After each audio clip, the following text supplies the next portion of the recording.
The rise of right-wing populism is not a communicative issue. It is a socio-economic political issue.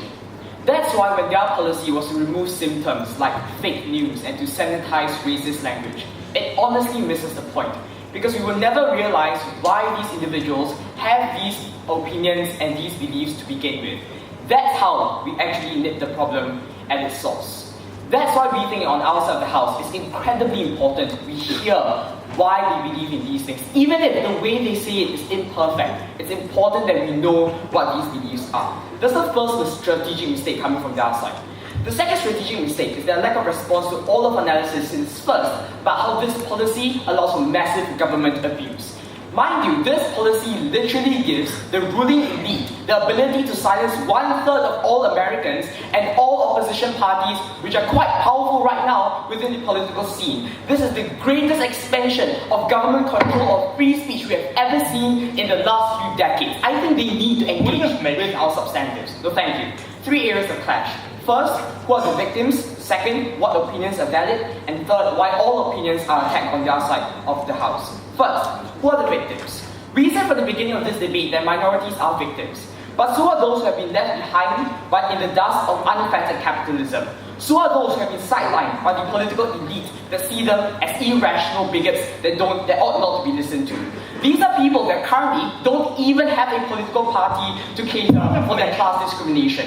These are people who don't have the courts to defend their supposed constitutional rights because they're seen as stubborn people that cannot engage in discourse, as they say, on the outside of the house. These are victims that live in fear because they're caricatured by the liberal elite as immoral, deplorable bigots. They're labeled as someone who's stubborn, irrational, uneducated by team proposition, by their own leaders within these countries. That is the atmosphere that they currently live in. And they are victims that we need to protect in this debate. We thought they were important in this debate. We heard absolutely no response as to why they protect them as well. The response in third was that, but they can still run for office, but we just won't let them campaign or talk about what they want to do in office. That's honestly nonsensical. So how do their rights compare the rights of minorities?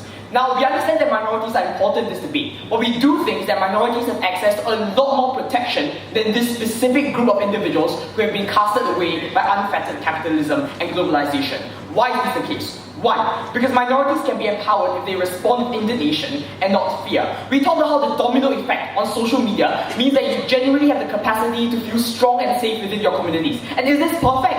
No, but we think that on the comparative, it's a lot more likely that you have an entire Democratic Party willing to defend you, that you're much more better off on your side of the house. But second of all, the hurt is asymmetric, which is to say that many of these individuals have been equally as slandered and threatened on the streets by the liberal elite coming from your side of the house. If this is a response out of fear, then I think that's something that's legitimate as well. So the important point is that current minorities who already have a Democratic Party to defend them have access to many other forms of protection. Are they perfect? Absolutely not. But for these individuals who currently have been sidelined by the entire political elite, this is the only way they can have their voices heard. That is the comparative we're willing to defend. Eventually, they shrunk their case. Because their first speaker said the speech was really bad. But they say, oh no, it's only speech that results in hate crime. Here's the problem. We said from the beginning of this debate that we're happy to prosecute for the physical crime of hurt in itself. The problem with that case is that they were never able to prove structural reasons why all forms of right-wing populist speech will always and necessarily result in hate crimes coming from their side of the house. There might be a certain correlation, but no definite causation coming from their side of the house. So yes, we agree, this debate is about a balance of rights. There are boundaries to what's acceptable in democracy, but this is the boundary we need to accept. For too long, we have remained in our neoliberal consensus, and we ought to expand the boundary of opinions that these people have access to. Second point of contention, before that, yes. Why, when we stop people from running on a populist platform, will they not choose to appeal to these forgotten individuals on a purely right-leaning platform? No. Because the only way you can truly and genuinely represent these people's beliefs is to use the same populist rhetorics that actually represent how disgusted they are with the current rate of globalization and unfettered capitalism. They say that the current system of right-wing populism has a disparate coalition, but they say in the same speech that there's economic dislocation which binds them all together. Here's the thing, no one is saying we're only going to have a single policy, right? Many of these politicians can practice being a right-wing populist politician and craft better policies in the long term. But the important point here is that if so many people are affected by economic dislocation, regardless of whether they eventually get a policy, I think it's important that these voices are at least heard in Parliament through these politicians to begin with. No, thank you. Furthermore, we say that racist speech was still valuable in a democracy. Firstly, because not everyone has access to the same education you have. Most of us in this room, probably in a debate speech, once said something that was insensitive when we talk about women's rights or minorities. We were fortunate enough to have debate coach tell us that was wrong and to never say that again. Unfortunately, for many people living in the Rust Belt, they did not have access to that kind of education. I think it's wrong for you to punish people for their vocabulary and tone. But second of all, it's an important signaling effect. We think that saying that we should have a massive overhaul of the immigration system compared to all immigrants should get out now are two very different opinions, because the latter shows how much disgust and how much intensity you believe in those opinions, and that quality is important for us to present as well. That's why when they wanted to have a substantive on the sanctity of institutions, I think it's good that we criticize institutions. When these institutions are dominated by the elite, we ought to criticize them as well. But here's a fundamental problem with their case. They assume that these beliefs are superimposed by politicians, that otherwise these people would not have had these ideas. This is incredibly false. Those racist beliefs that they talk about are understandable aspects of human nature that are in response to economic hardship, right? People see this all around them.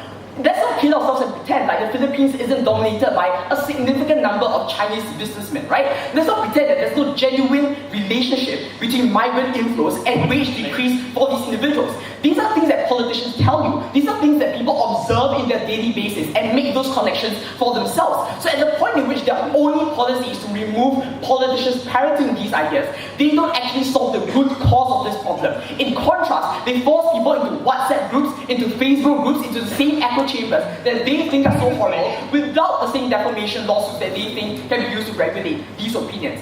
That is why when they were never able to engage with the analysis of ordinary Americans, ordinary people on the ground, and what their policy will do to them, their side has lost the debate because they never presented us a meaningful solution and mechanism to the problems they've identified. But lastly, why all opinions are under threat? The only response you get to this is, but you still have defamation lawsuits, so that's really bad. Here's the thing, obviously defamation lawsuits are a lot more restricted within status quo. The kinds of criteria are a lot more restricted compared to 5 words or 5 ideas you give us, or the generic idea of right-wing populism. And furthermore, it's not even a criminal case which is prosecuted, which your policy does. But the important thing to take away from this is that necessarily all of this is subjective and context-specific. Jeremy Corbyn might very well say that the inflow of immigrants might reduce labour status for every single person. He in fact did say that, but is he a right-wing populist? No, this reveals to you how many of the statements that are made are context-specific. It requires you to know what's going to happen. There was no response, therefore, to all of analysis about prosecutorial discretion, how the Attorney General can make decisions of which political dissidents to take out. This is a very dangerous power for us to give governments to begin with. For all of these reasons, it's outside that understands that these people are victims that need to be protected. Silence is oppression.